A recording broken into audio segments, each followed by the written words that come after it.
ابھی انشاءاللہ ہم مدینہ منورہ کے میوزیم کی طرف جا رہے ہیں۔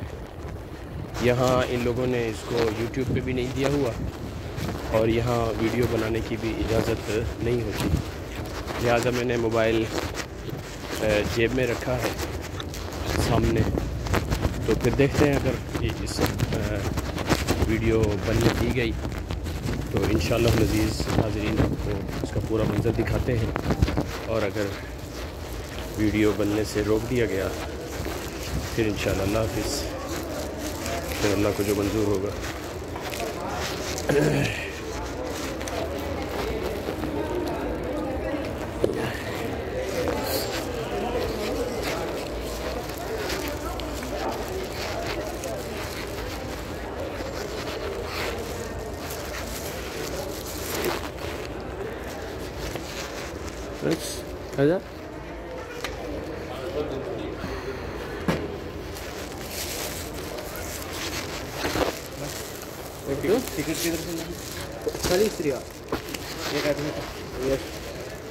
کدھر جانا بھائی؟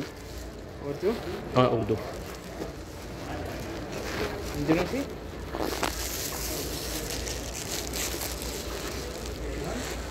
Okay, well, how's it?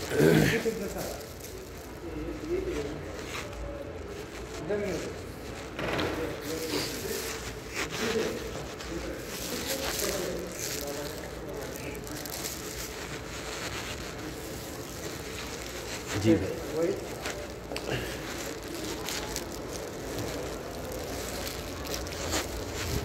دیکھیے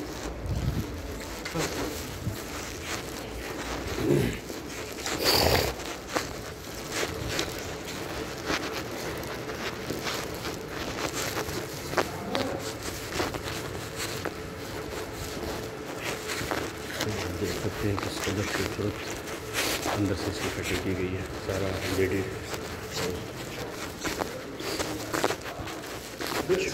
شکر۔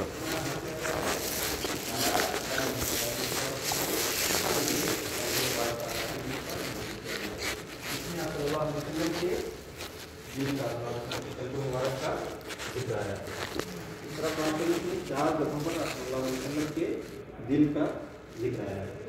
ایک اور مثال حضرت علی رضی اللہ تعالیٰ عنہ کی حدیث ہے جس میں انہوں نے بیان کیا کہ اللہ کے نبی صلی اللہ علیہ وسلم جب رکوع میں جاتے تو رکوع میں دعا پڑھتے ہیں، اللہم لک رکعت وبک آمنت ولک اسلمت خشع لک سمعی وبصری ومخی وعظمی وعصبی، کہ اللہ میں آپ کے آگے رکوع کرتا ہوں، آپ پر ایمان رکھتا ہوں، آپ کے آگے اپنے آپ کو سرینڈر کرتا ہوں، میرے کان، میری آنکھیں، میرا دماغ، میری ہڈیاں، میرے پٹھے سب آپ کے آگے جھکے ہوئے ہیں۔ اس حدیث میں صلی اللہ علیہ وسلم نے اپنے جسم مبارک کے کئی حصوں کا ذکر فرمایا، کان، آنکھ، دماغ، ہڈیاں، پٹھے۔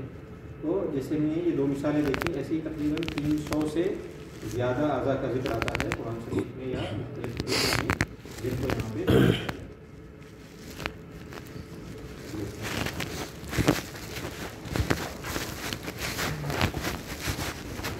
مولانا بہت خاص خاص چیز نکل گئی۔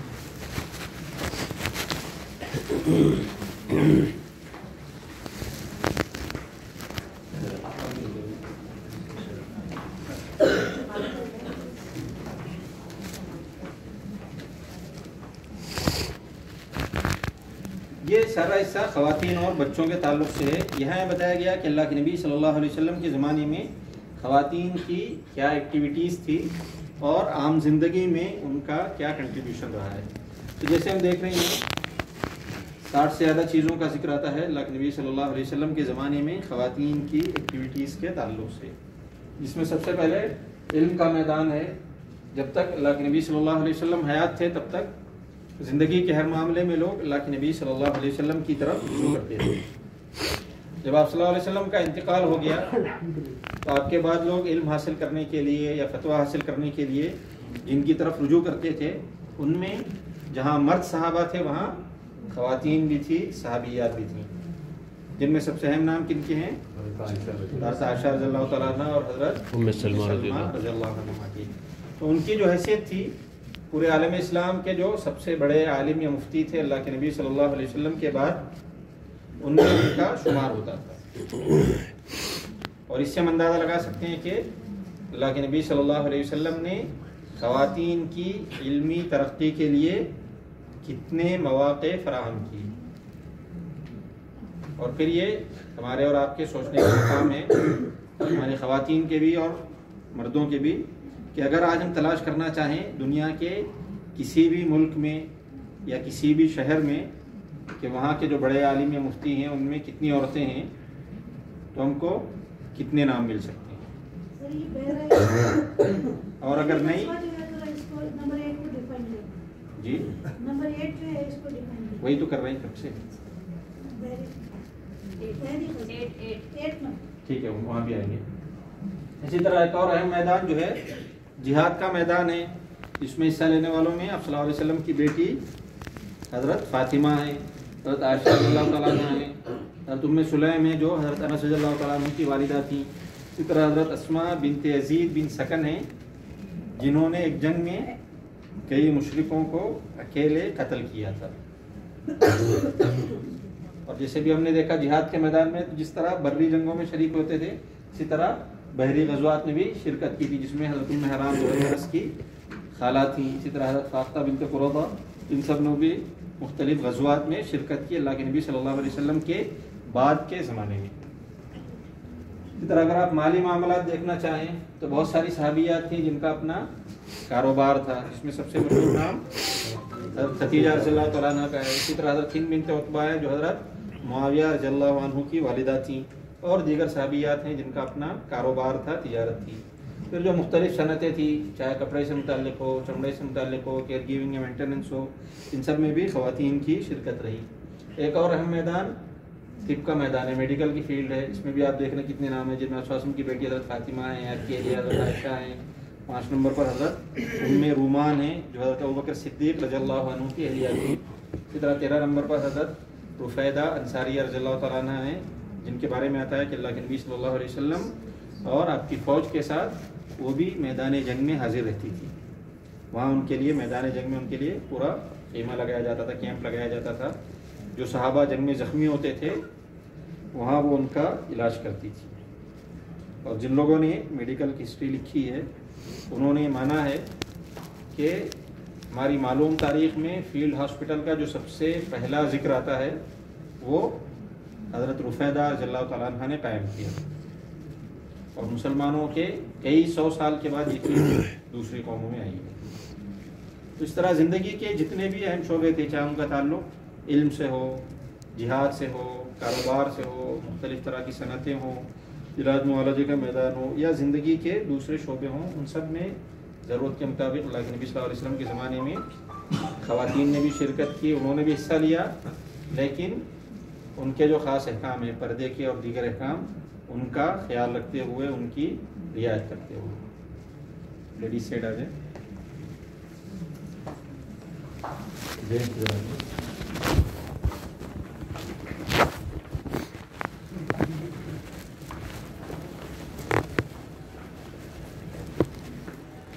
وہاں ہم نے شروع میں اللہ کے نبی صلی اللہ علیہ وسلم کے بیٹوں کے بارے میں معلومات حاصل کی تھی. یہاں صلی اللہ علیہ وسلم کی بیٹیوں کے بارے میں معلومات دی گئی ہیں. صلی اللہ علیہ وسلم کی 4 بیٹیاں تھیں، جن میں سب سے بڑی حضرت زینب رضی اللہ تعالیٰ عنہ تھی، جن کی شادی حضرت ابو العاص بن ربیع رضی اللہ عنہ سے ہوئی. دوسری بیٹی حضرت رقیہ رضی اللہ تعالیٰ عنہ تھی، جن کی شادی حضرت عثمان رضی اللہ تعالیٰ عنہ سے ہوئی تھی. سن 2 ہجری میں جنگ بدر کے موقع پر جب آپ صلی اللہ علیہ وسلم جنگ کے لیے تشریف لے گئے تھے، اسی دوران مدینے میں حضرت رقیہ رضی اللہ تعالیٰ عنہ کا انتقال ہو گیا. تو ان کے بعد اگلی بیٹی حضرت ام کلثوم کی شادی بھی نبی صلی اللہ علیہ وسلم نے حضرت عثمان رضی اللہ تعالیٰ عنہ سے فرما دی تھی. اسی لیے حضرت عثمان رضی اللہ تعالیٰ عنہ کو ذو النورین کہا جاتا ہے، یعنی جن کے نکاح میں آپ صلی اللہ علیہ وسلم کی 2 بیٹیاں تھیں. سب سے آخر میں حضرت فاطمہ رضی اللہ تعالیٰ عنہ تھیں، جن کی شادی حضرت علی رضی اللہ تعالیٰ عنہ سے ہوئی تھی.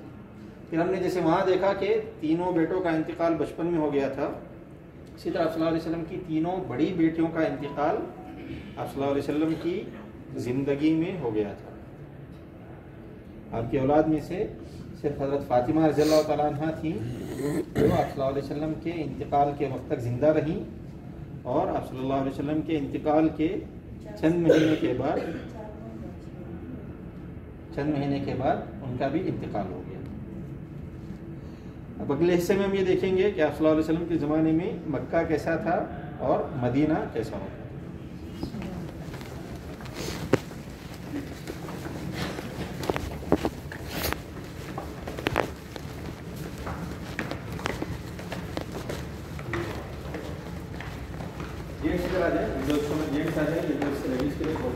اور یہ نیچے جو پیلی لائٹ ہے اس کے پیچھے ہو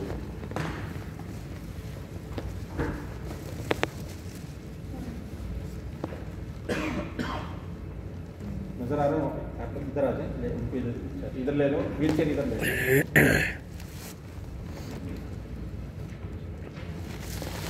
یہاں یہ اللہ کے نبی صلی اللہ علیہ وسلم کے زمانے کا جو مکہ تھا اس کا تقریبی ماڈل ہے۔ درمیان میں کعبۃ اللہ ہے، یہ حتیم ہے کعبے کا وسطی جو کھلا ہوا ہے، یہ مقام ابراہیم ہے، یہ زمزم کا کنواں ہے جس کے اوپر مطاف آ گیا ہے، اور یہ بنو شیبہ گیٹ ہے، وہ راستہ جہاں سے اللہ کے نبی صلی اللہ علیہ وسلم کعبۃ اللہ کے لیے تشریف لائے۔ پھر یہ جیسے ہم دیکھ رہے ہیں مکے میں چاروں طرف پہاڑ تھے، تو یہ صفا پہاڑی ہے جہاں سے ہم صحیح شروع کرتے ہیں، یہ مروہ ہے جہاں پر صحیح ختم ہوتی ہے۔ تو صحیح جو ہوتی تھی دونوں طرف لوگوں کے گھر کی آبادی تھی، درمیان میں کھلی جگہ تھی جہاں پر لوگ صحیح کرتے تھے۔ پھر آپ صلی اللہ علیہ وسلم کے والد عبداللہ کا مکان ہے جہاں اللہ کے نبی صلی اللہ علیہ وسلم کی پیدائش ہوئی، جہاں لائبریری بنا دی گئی ہے۔ پھر مروہ کے قریب یہ حضرت خدیجہ رضی اللہ عنہ کا مکان ہے، یہ حضرت ابو سفیان رضی اللہ تعالیٰ عنہ کا گھر ہے، یہ آپ صلی اللہ علیہ وسلم کے چچا حضرت عباس رضی اللہ تعالیٰ عنہ کا گھر ہے، صفا اور مروہ کے درمیانی علاقے میں۔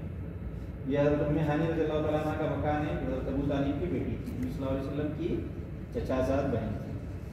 یہ حضرت عمر رضی اللہ تعالیٰ عنہ کا گھر ہے، ابھی جو شاہ ابراہیم خلیل ہے تقریباً اس علاقے میں۔ صدیق رضی اللہ تعالیٰ عنہ کا گھر ہے، ابھی جو ہلٹن ہوٹل ہے اس کے پیچھے۔ پھر یہ دار ارقم ہے صفا کے قریب، حضرت ارقم رضی اللہ تعالیٰ عنہ کا گھر جو مسلمانوں کا پہلا مرکز تھا، جہاں اللہ کے نبی صلی اللہ علیہ وسلم صحابہ سے ملاقات فرماتے تھے، ان کی تعلیم و تربیت فرماتے تھے۔ اور یہ دارالندوہ ہے گیٹ نمبر 51 کی طرف، یہ گویا قریش کا پارلیمنٹ ہاؤس تھا جہاں بیٹھ کر وہ سارے اہم معاملات کے بارے میں ڈسکشن کرتے تھے۔ پھر صفا کے پیچھے جو بڑا پہاڑ ہے یہ جبل ابی قبیس ہے، ابھی جو بادشاہ کے محلات ہیں مسجد حرام کے قریب وہ اسی پہاڑ کے حصے پر۔ یہ جبل عمر ہے، حضرت عمر رضی اللہ تعالیٰ عنہ کے گھر کے پاس۔ یہ جبل خلیفہ ہے ابھی جس پہ کلاک ٹاور بنایا گیا، جس پہ بڑی گھڑی ہوئی ہے۔ یہ جبل شامیہ ہے، حرم کا جو نیا ایکسٹینشن ہے اس میں اس کا کافی بڑا حصہ آ گیا ہے۔ اور یہ وادی ابراہیم ہے درمیان میں، جب بارش ہوتی تھی تو پہاڑوں کا جو پانی تھا وہ اس راستے سے گزرتا تھا، نارتھ سے ساؤتھ کی طرف۔ تو یہ تقریباً پورا مکہ ہے اللہ کے نبی صلی اللہ علیہ وسلم کے زمانے کا، جس کا بڑا حصہ مسجد حرام اور اس کے آس پاس کے جو شہر ہیں ان کے اندر آ گیا۔ تقریباً آپ کے سامنے جو بورڈ ہے اس پر وہ راستہ دکھایا گیا، اس راستے سے اللہ کے نبی صلی اللہ علیہ وسلم نے مکے سے مدینے کے لیے نیچے جنوب کی طرف جو ہے مکہ ہے اور اوپر شمال کی طرف مدینہ۔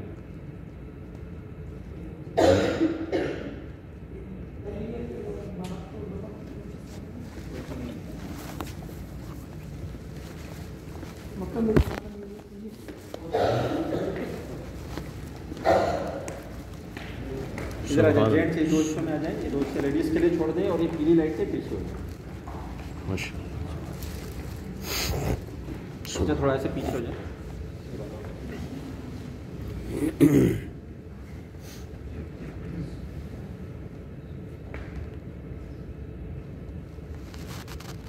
یہ اللہ کے نبی صلی اللہ علیہ وسلم کے زمانے کا مدینہ ہے، درمیان میں مسجد نبوی ہے، یہ اس کا مشرقی دروازہ ہے، اس کا نام باب جبریل ہے، یہ مغرب کی طرف باب الرحمہ ہے اور یہ شمالی دروازہ ہے۔ تو اس طرح تین سائڈ سے تین دروازے تھے، قبلے کی طرف کوئی دروازہ نہیں تھا۔ اور یہ صفہ ہے جو صحابہ ہجرت کر کے آتے تھے، جن کے یہاں گھر بار نہیں تھے، تو شروع میں ان لوگوں کا قیام یہاں ہوتا تھا مسجد کے شمالی حصے میں، جن کو اصحاب صفہ یا اہل صفہ بھی کہا جاتا ہے۔ پھر جب مسجد کی تعمیر ہو گئی تو اس کے بعد اللہ کے نبی صلی اللہ علیہ وسلم نے اپنے لیے اور اپنی ازواج مطہرات کے لیے حجرے بنائے۔ اس وقت آپ صلی اللہ علیہ وسلم کے نکاح میں کتنی بیویاں تھیں؟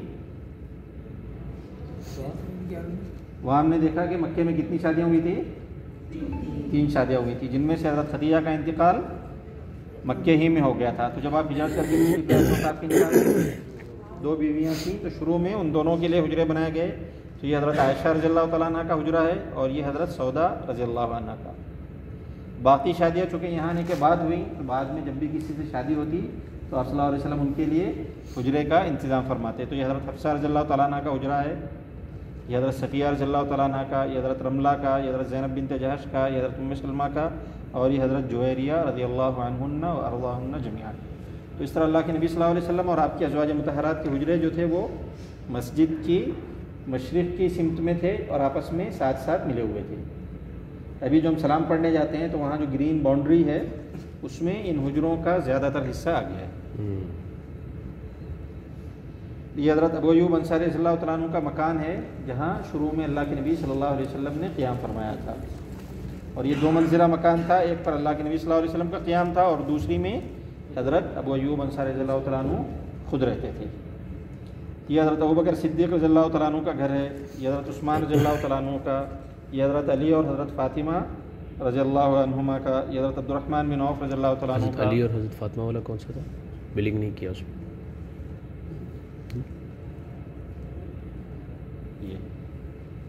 نظر نہیں آ رہا، ہاں اچھا ادھر ہے، ٹھیک ہے۔ یہ حضرت عبد الرحمن بن عوف رضی اللہ تعالیٰ عنہ کا گھر ہے، یہ حضرت ابو طلحہ رضی اللہ تعالیٰ عنہ کا باغ ہے، یہ حضرت عمر رضی اللہ تعالیٰ عنہ کا گھر ہے، یہ حضرت ابوبکر صدیق رضی اللہ تعالیٰ عنہ کا دوسرا گھر ہے، جہاں مسجد کا گیٹ نمبر 2 ہے، باب الصدیق۔ یہ حضرت سعد بن ابی وقاص رضی اللہ تعالیٰ عنہ کا گھر ہے، جو آپ صلی اللہ علیہ وسلم کے ماموں تھے۔ یہ آپ صلی اللہ علیہ وسلم کے چچا حضرت عباس رضی اللہ تعالیٰ عنہ کا، یہ حضرت عمر کے خاندان کے لوگوں کا، یہ حضرت عمار بن یاسر رضی اللہ تعالیٰ عنہ کا، اور یہ قبرستان ہے بقیع، جس میں اللہ کے نبی صلی اللہ علیہ وسلم کی بیٹیاں، آپ کی پھوپھیاں، آپ صلی اللہ علیہ وسلم کے ازواج مطہرات اور کئی ہزار صحابہ مدفون ہیں۔ اور مغرب کی طرف یہ سقیفہ بنی ساعدہ ہے، وہ جگہ جہاں حضرت ابو بکر صدیق رضی اللہ عنہ کی خلافت کی سب سے پہلی بیعت ہوئی تھی۔ ابھی جب آپ گیٹ نمبر 322 سے باہر جاتے ہیں تو آپ کے سامنے ایک چھوٹا سا پارک ہے، اس میں کھجور کے درخت لگے ہیں، تو یہ وہ جگہ ہے۔ اور یہ دونوں جگہ سقیفہ اور بقیع، یہ دونوں آپ صلی اللہ علیہ وسلم کے زمانے میں مدینے سے باہر مانی جاتی تھی۔ جو اصل مدینہ تھا، شہر تھا، وہ ان دونوں کے درمیان تھا، جو پورا مسجد کی باؤنڈری کے اندر آ گیا۔ اگلے حصے میں ادھر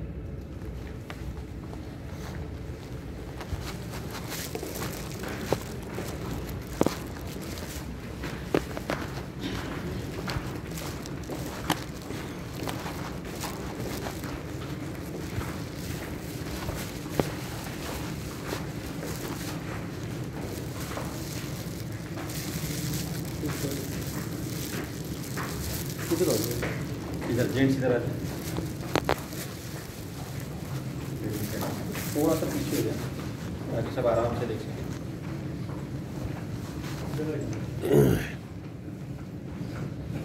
ابھی وہاں ہم نے اللہ کے نبی صلی اللہ علیہ وسلم کے گھر دیکھے، یہاں بتایا گیا کہ ان گھروں کے اندر کیا سامان تھا۔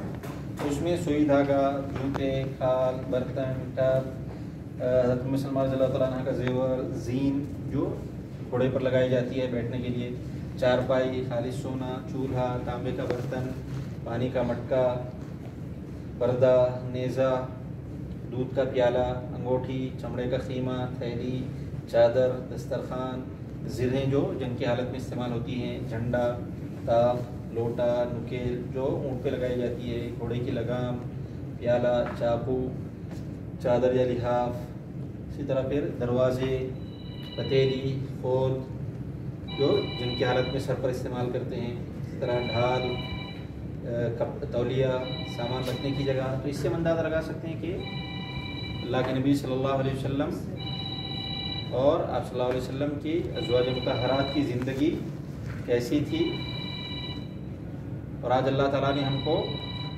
کتنی نعمتیں عطا کی ہیں۔ آنٹی اس کو بند کر دینا۔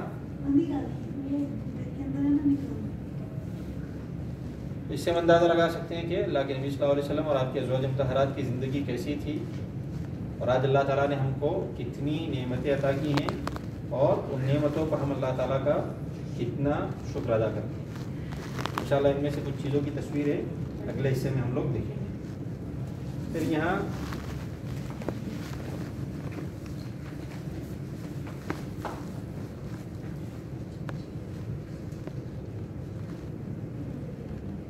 کھانے پینے کے سلسلے میں کون سی چیزیں آپ صلی اللہ علیہ وسلم کو پسند تھیں؟ اس میں سبزی میں لوکی پسند تھی، گوشت میں بازو کا گوشت، کھجور، شہد، میٹھی چیزیں، مکھن، ثرید جو گوشت کے شوربے میں روٹی ڈال کے بنائی جاتی ہے، اسی طرح خیسہ جو کھجور میں گوشت یا گھی یا پنیر وغیرہ ڈال کے بنایا جاتا ہے۔ یہ کھانے پینے میں جو چیزیں آپ صلی اللہ علیہ وسلم کو پسند تھیں۔ ادھر آ جائیے۔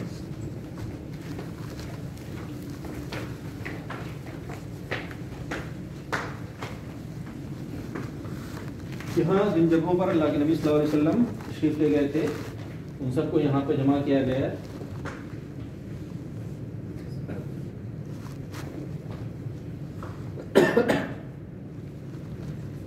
میں جن مساجد کا ذکر آتا ہے ان میں مسجد نبوی بھی ہے۔ تو یہ بھی ہم نے وہاں جو دیکھا تھا آپ صلی اللہ علیہ وسلم کے زمانے کا مدینہ تھا، اور یہ ہمارے زمانے کی مسجد نبوی ہے۔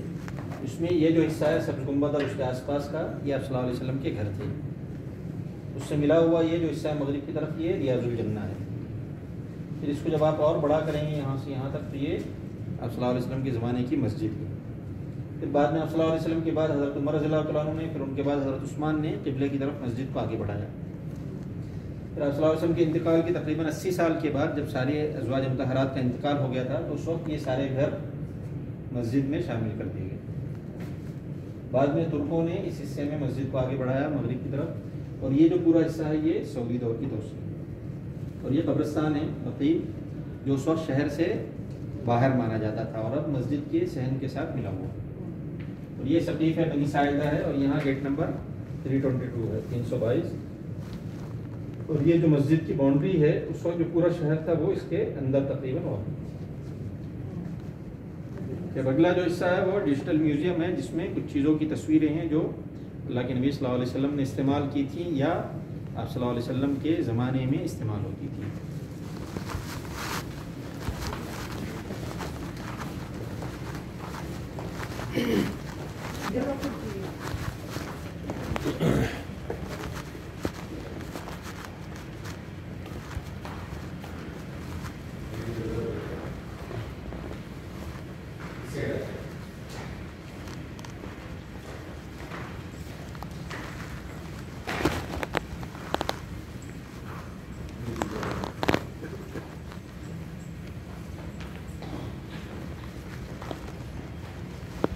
بڑا کام کر رہا تھا استاد نے، بہت کام کر رہا تھا۔ یہ اللہ کے نبی صلی اللہ علیہ وسلم کی جو آثار تھی اس کی تصویر ہے۔ اس میں اوپر اس طرح کا اسٹینڈ تھا اور نچلا جو حصہ تھا وہ نوکیلا تھا اور دھات کا بنا ہوا تھا۔ یہ زرہ ہے، جنگی لباس جو لوہے کی کڑیوں سے بنا ہوا ہے۔ مختلف جنگوں میں صلی اللہ علیہ وسلم نے زرہ استعمال کی تھی، جس میں جنگ بدر ہے، جنگ احد ہے اور دیگر جنگیں۔ یہ پانی کا مٹکا ہے، یہ پانی کا ٹب ہے، یہ خود ہے جنگ کی حالت میں سر پر استعمال کرتے ہیں۔ اس میں اوپر لوہے کی پلیٹیں ہیں، نیچے لوہے کی کڑیاں ہیں۔ اسی طرح کی 2 کڑیاں احد کی جنگ میں اللہ کے نبی صلی اللہ علیہ وسلم کے دانتوں میں اور آپ صلی اللہ علیہ وسلم کے رخسار مبارک میں چھپ گئی۔ یہ چمڑے کا بیگ ہے سامان رکھنے کے لیے۔ یہ لوگ اگر چاہے تو قریب آ جائیں، لیکن دوسروں کا خیال رکھتے ہوئے، جیسے ہمارے پاس سیر یا لیٹر ہوتا ہے اناج ناپنے کے لیے، اس طرح صلی اللہ علیہ وسلم کے زمانے میں جو ناپ تھا وہ اس کو مد کہتے ہیں۔ سا جو ہے اس کا 4 گنا بڑا ہوتا ہے، جس کے بارے میں صلی اللہ علیہ وسلم نے دعا فرمائی تھی، اللہم بارک لنا فی مدنا و ساعنا، کہ اللہ ہمارے مد میں اور ہمارے ساع میں برکت عطا فرمائیے۔ یہ سرمے دانی ہے، یہ پانی کا مشکیزہ ہے چمڑے کا بڑا۔ پھر یہاں اونٹ پر جب سواری کرتے ہیں تو اس پہ جو کپڑا بچھاتے ہیں، یہ ڈھال ہے جو جنگ میں استعمال ہوتی ہے۔ کے بعد جو ہے یہ تیر ہے، یہ کنویں میں سے پانی نکالنے کے لیے چرخی ہے، یہ چھلنی ہے اناج چھاننے کے لیے، یہ نیزہ ہے، یہ کلاڑی ہے، یہ مشکیزہ ہے جو وہاں دیکھا تھا ہم نے،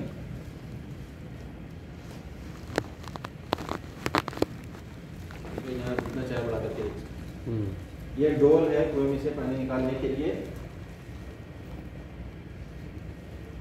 یہ دراتی ہے درخت وغیرہ کاٹنے کے لیے، یہ خود ہے جو کہ ہم نے وہاں دیکھا تھا، یہ چراغ ہے، یہ ہانڈی ہے کھانا بنانے کے لیے، یہ عصا ہے، اور یہ کیا چیز ہے،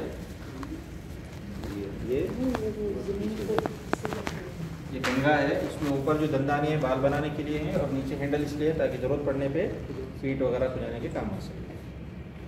یہاں آپ کے پاس 1-1.5 منٹ ہے، اگر قریب سے دیکھنا چاہیں یا ٹچ کر کے دیکھنا چاہیں تو دیکھ سکتے ہیں، پھر ہم آگے بڑھیں گے۔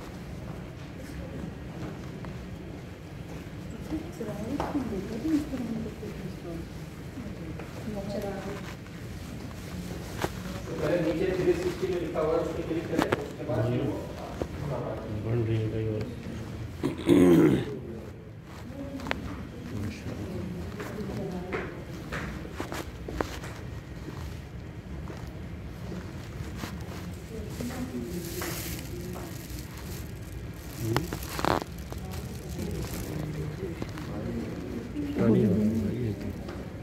غصے میں چھوٹا نہیں ہو رہا۔ اللہ اکبر، یہ زرہ ہے،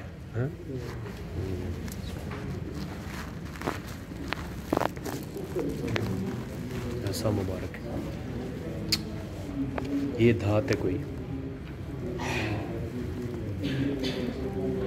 مزہ ہی لے رہا ہوں تو اللہ آ جاؤ۔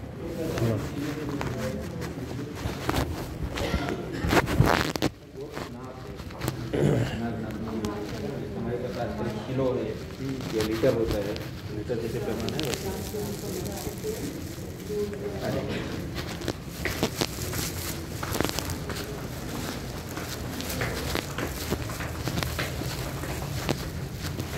جینٹس پیچھے ہو جائیں، لیڈیز کو آگے کر دیں۔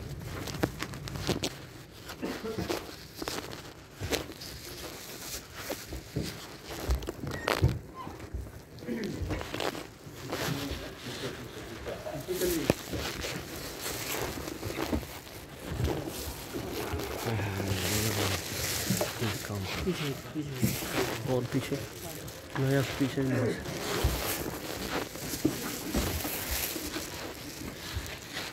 دعا کر، اب بھی بندے وہاں پہ بیٹھا کچھ ظاہر ہوتا ہے۔ ویڈیو شو ہے جس میں ساؤنڈ جو ہے آواز عربی میں ہے اور نیچے ٹرانسلیشن اردو میں ہے۔